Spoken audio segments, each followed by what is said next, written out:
183 ಕೋಟಿ ರು ವೆಚ್ಚದಲ್ಲಿ ಹಂತ ಹಂತವಾಗಿ ದುರಸ್ತಿಗೊಳಿಸಲಾಗುವುದು. ಕಲ್ಯಾಣ ಕರ್ನಾಟಕ ಸಂಪೂರ್ಣ ಆರೋಗ್ಯ ಅಭಿವೃದ್ಧಿ ಯೋಜನೆಯಡಿ ಗುಣಮಟ್ಟದ ಆರೋಗ್ಯ ಸೇವೆಗಳನ್ನು ಒದಗಿಸಲು ಹಾಗೂ ಕಲ್ಯಾಣ ಕರ್ನಾಟಕ ಭಾಗದ ಆರೋಗ್ಯ ಸೂಚ್ಯಂಕವನ್ನು ವೃದ್ಧಿಸಲು ಮತ್ತು 873 ಕೋಟಿ ರು ವೆಚ್ಚದಲ್ಲಿ ಆರೋಗ್ಯ ವ್ಯವಸ್ಥೆಯನ್ನು ಬಲಪಡಿಸಲು ವಿವಿಧ ಕಾರ್ಯಯೋಜನೆಗಳನ್ನು ಕೈಗೆತ್ತಿಕೊಳ್ಳಲಾಗುವುದು. ಅನುಬಂಧ 4ರಲ್ಲಿ ವಿವರಗಳನ್ನು ಕೊಡಲಾಗಿದೆ.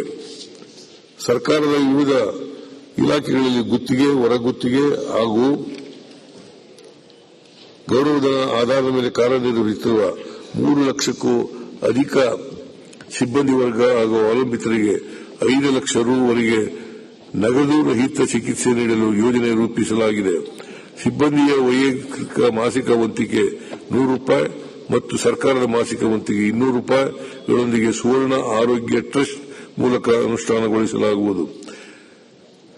ಪ್ರಸವ ಪೂರ್ವ ಮತ್ತು ನವಜಾತ ಶಿಶುಗಳಲ್ಲಿ ಅಪರೂಪದ ಚಯಾಪಚಯ ಕಾಯಿಲೆಗಳನ್ನು ರೇರ್ ಮೆಟಬಾಲಿಕ್ ಡಿಸಾರ್ಡರ್ ಪತ್ತೆ ಹಚ್ಚಲು ಕಾರ್ಯಕ್ರಮವನ್ನು ರೂಪಿಸಲಾಗುವುದು. ಮೊದಲನೇ ಹಂತದಲ್ಲಿ ಕಲ್ಯಾಣ ಕರ್ನಾಟಕ ಮತ್ತು ಗಣಿ ಬಾಧಿತ ಪ್ರದೇಶಗಳಲ್ಲಿ ಪ್ರಾಯೋಗಿಕವಾಗಿ 10 ಕೋಟಿ ರು ವೆಚ್ಚದಲ್ಲಿ ಅನುಷ್ಠಾನಗೊಳಿಸಲಾಗುವುದು.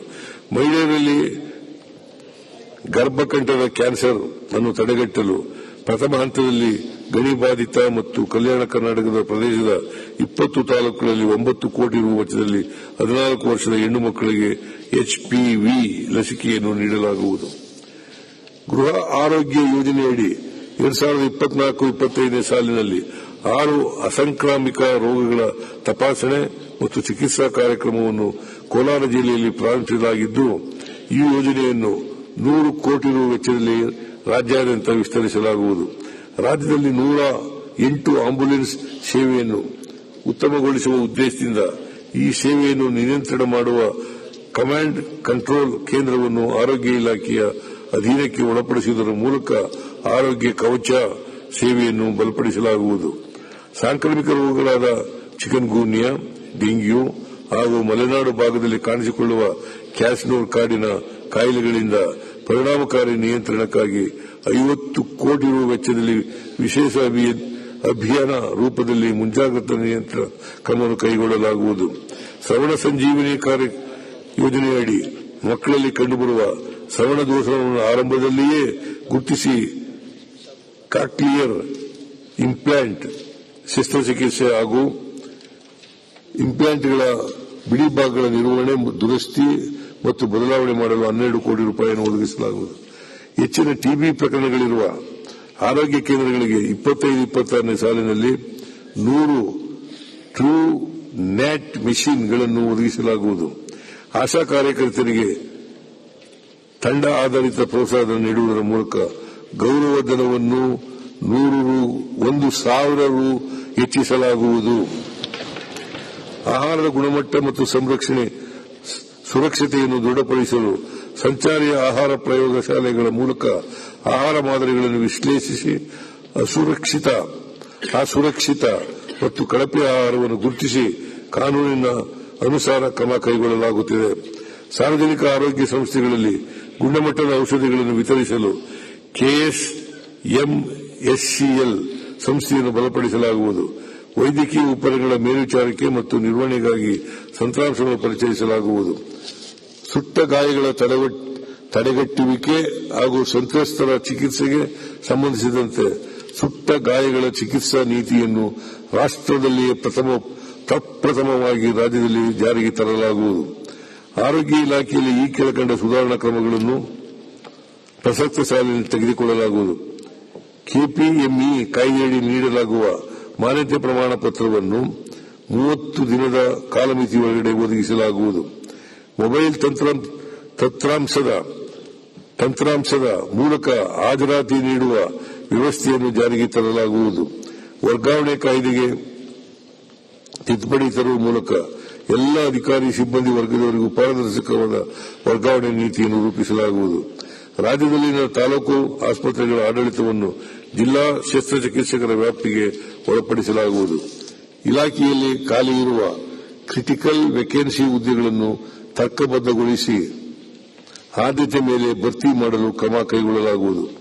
ವೈದ್ಯಕೀಯ ಶಿಕ್ಷಣ ವೈದ್ಯಕೀಯ ಶಿಕ್ಷಣ ಇಲಾಖೆಯನ್ನು ಬಲಪಡಿಸುವ ನಿಟ್ಟಿನಲ್ಲಿ ಈ ಕೆಳಕಂಡ ಉಪಕ್ರಮಗಳನ್ನು ತೆಗೆದುಕೊಳ್ಳಲಾಗಿರುತ್ತದೆ. 177 ಕೋಟಿ ರು ಮೊತ್ತದಲ್ಲಿ 114 ಮಾಡ್ಯುಲರ್ ಆಪರೇಷನ್ ಥಿಯೇಟರ್ಗಳನ್ನು, 34 ಕೋಟಿ ರು ವೆಚ್ಚದಲ್ಲಿ 64 ಅನಸ್ತೇಸಿಯಾ ವರ್ಕ್ ಸ್ಟೇಷನ್ಗಳನ್ನು ಸ್ಥಾಪಿಸಲಾಗಿದೆ. ಗದಗ ಮೆಡಿಕಲ್ ಕಾಲೇಜಿನಲ್ಲಿ ಕ್ಯಾಥ್ಲ್ಯಾಬ್ ಸೌಲಭ್ಯದೊಂದಿಗೆ ಸೂಪರ್ ಸ್ಪೆಷಾಲಿಟಿ ಕಾರ್ಡಿಯಾಕ್ ಯೂನಿಟ್ ಅನ್ನು 10 ಕೋಟಿ ರು ವೆಚ್ಚದಲ್ಲಿ ಪ್ರಾರಂಭಿಸಲಾಗಿದೆ. ಕಲಬುರಗಿಯಲ್ಲಿ 92 ಕೋಟಿ ರು ವೆಚ್ಚದ ತಾಯಿ ಮತ್ತು ಮಕ್ಕಳ ಆಸ್ಪತ್ರೆಯನ್ನು ಹಾಗೂ 304 ಕೋಟಿ ರು ವೆಚ್ಚದ ಜಯದೇವ ಹೃದ್ರೋಗ ಆಸ್ಪತ್ರೆಯನ್ನು ಸ್ಥಾಪಿಸಲಾಗಿದೆ. 26 ಕೋಟಿ ರು ವೆಚ್ಚದ ಬೆಂಗಳೂರಿನ ನೆಫ್ರೋ ಯೂರಾಲಜಿ ಸಂಸ್ಥೆಯ ಕಟ್ಟಡವನ್ನು ಪೂರ್ಣಗೊಳಿಸಿ ಸಾರ್ವಜನಿಕರ ಸೇವೆಗೆ ಸಮರ್ಪಿಸಲಾಗುವುದು. ಬಾಗಲಕೋಟೆಯಲ್ಲಿ ರಾಜೀವ್ ಗಾಂಧಿ ಆರೋಗ್ಯ ವಿಜ್ಞಾನ ವಿಶ್ವವಿದ್ಯಾಲಯದ ಘಟಕ ವೈದ್ಯಕೀಯ ಕಾಲೇಜನ್ನು, ಬಾಗಲಕೋಟೆಯಲ್ಲಿ ರಾಜೀವ್ ಗಾಂಧಿ ಆರೋಗ್ಯ ವಿಜ್ಞಾನ ವಿಶ್ವವಿದ್ಯಾಲಯದ ಘಟಕ ವೈದ್ಯಕೀಯ ಕಾಲೇಜನ್ನು ಹಾಗೂ ಕೋಲಾರದಲ್ಲಿ ಸಾರ್ವಜನಿಕ ಖಾಸಗಿ ಭಾಗಿತ್ವದ ಆಧಾರದ ಮೇಲೆ ವೈದ್ಯಕೀಯ ಕಾಲೇಜನ್ನು ಆರಂಭಿಸಲು ಉದ್ದೇಶಿಸಲಾಗಿದೆ. ಬೀದರ್ ಸರ್ಕಾರಿ ವೈದ್ಯಕೀಯ ಕಾಲೇಜು ಆಸ್ಪತ್ರೆಯಲ್ಲಿ ಕ್ಯಾನ್ಸರ್ ಪತ್ತೆ ವಿಭಾಗವನ್ನು ಆರಂಭಿಸಲಾಗುವುದು. ಬೌರಿಂಗ್ ಮತ್ತು ಲೇಡಿ ಕರ್ಜನ್ ಆಸ್ಪತ್ರೆಯಲ್ಲಿ 500 ಹಾಸಿಗೆ ಸಾಮರ್ಥ್ಯದ ಆಸ್ಪತ್ರೆಯನ್ನು 297 ಕೋಟಿ ರು ವೆಚ್ಚದಲ್ಲಿ ಪೂರ್ಣಗೊಳಿಸಲಾಗುವುದು. 25-26ನೇ ಸಾಲಿನಲ್ಲಿ ಸಾರ್ವಜನಿಕರಿಗೆ ಸುಧಾರಿತ ಆರೋಗ್ಯ ಸೇವೆಯನ್ನು ಒದಗಿಸಲು ಈ ಕೆಳಕಂಡಂತೆ ಹೊಸ ಯೋಜನೆಗಳನ್ನು ಅನುಷ್ಠಾನಗೊಳಿಸಲು ಉದ್ದೇಶಿಸಲಾಗಿದೆ. ರಾಜ್ಯದ 22 ವೈದ್ಯಕೀಯ ಕಾಲೇಜುಗಳಲ್ಲಿ ಲಭ್ಯವಿರುವ ಮೂಲಭೂತ ಸೌಕರ್ಯ ಮತ್ತು ಮಾನವ ಸಂಪನ್ಮೂಲಗಳನ್ನು ಬಳಕೆ ಮಾಡಿಕೊಂಡು ಅಲೈಡ್ ಹೆಲ್ತ್ ಸೈನ್ಸ್ ಕೋರ್ಸ್ಗಳನ್ನು ಪ್ರಾರಂಭಿಸಲಾಗುವುದು. ಬಾದಾಮಿ ತಾಲೂಕಿನ ಕುಳಗೇರಿ ಕ್ರಾಸ್ ಹಾಗೂ ಚಿತ್ರದುರ್ಗದಲ್ಲಿ ಸುಸಜ್ಜಿತ ಟ್ರಾಮಾ ಕೇರ್ ಕೇಂದ್ರಗಳನ್ನು ಸ್ಥಾಪಿಸಲಾಗುವುದು. ಮೈಸೂರು ಮತ್ತು ಕಲಬುರಗಿ ವೈದ್ಯಕೀಯ ಕಾಲೇಜುಗಳ ವ್ಯಾಪ್ತಿಯಲ್ಲಿ ಒಟ್ಟು 100 ಕೋಟಿ ರು ವೆಚ್ಚದಲ್ಲಿ ಪ್ರಾದೇಶಿಕ ಎಂಡೋಕ್ರೈನಾಲಜಿ ಕೇಂದ್ರಗಳನ್ನು ಸ್ಥಾಪಿಸಲಾಗುವುದು. ಮೈಸೂರು ಮತ್ತು ಕಲಬುರಗಿಯ ವೈದ್ಯಕೀಯ ಕಾಲೇಜುಗಳಲ್ಲಿ ನಿಮಾನ್ಸ್ ಮಾದರಿಯ ಸಂಸ್ಥೆಗಳನ್ನು ತಲಾ 100 ಕೋಟಿ ರು ವೆಚ್ಚದಲ್ಲಿ ಸ್ಥಾಪಿಸಲಾಗುವುದು. ಕೊಪ್ಪಳ ಜಿಲ್ಲೆಯ ವಿಜ್ಞಾನ ಸಂಸ್ಥೆಯ ಅಧೀನದಲ್ಲಿ 100 ಕೋಟಿ ರು ವೆಚ್ಚದಲ್ಲಿ ಸೂಪರ್ ಸ್ಪೆಷಾಲಿಟಿ ಆಸ್ಪತ್ರೆ ಆರಂಭಿಸಲಾಗುವುದು. ರಾಯಚೂರಿನ ರಾಜೀವ್ ಗಾಂಧಿ ಸೂಪರ್ ಸ್ಪೆಷಾಲಿಟಿ ಆಸ್ಪತ್ರೆ ಆವರಣದಲ್ಲಿ 50 ಕೋಟಿ ರು ವೆಚ್ಚದಲ್ಲಿ ಕಿದ್ವಾಯ್ ಪೆರಿಫೆರಲ್ ಕ್ಯಾನ್ಸರ್ ಚಿಕಿತ್ಸಾ ಘಟಕ ಸ್ಥಾಪಿಸಲಾಗುವುದು.